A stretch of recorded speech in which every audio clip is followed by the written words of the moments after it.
The federal government shutdown could last a few more days because members of the House who've been kept on recess since mid-September are still right now in the process of making their way back to Washington, D.C. Yeah, they're supposed to be there tomorrow. So tonight, our Emily Longnecker touched base with several members of Indiana's congressional delegation. She has their thoughts on where things stand.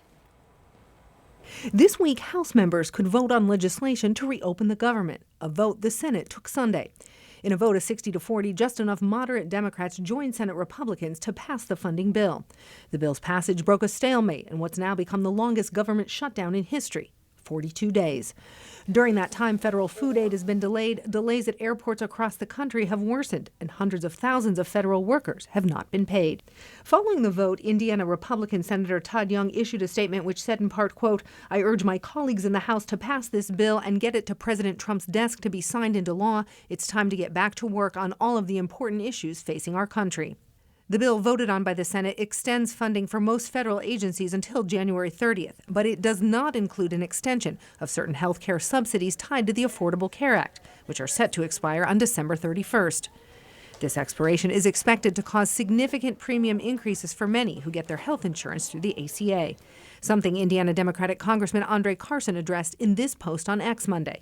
It read in part, quote, "Without extending Affordable Care Act tax credits, millions will see the cost of health insurance double, and hardworking Americans just can't afford that."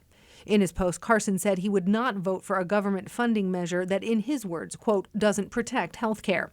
13 News reached out to other members of Indiana's House delegation. A handful sent statements, including Republican Congressman Rudy Yacob, whose statement said in part, quote, "I look forward to voting to reopen the government and continue to work to make Indiana's 2nd District the best place to live, work, and raise a family."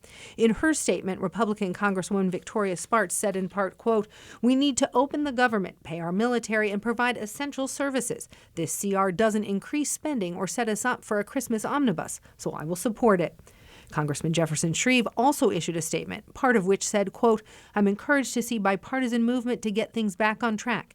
It's time to restore stability, get federal employees back to work, and keep serving the American people." Emily Longnecker, 13 News.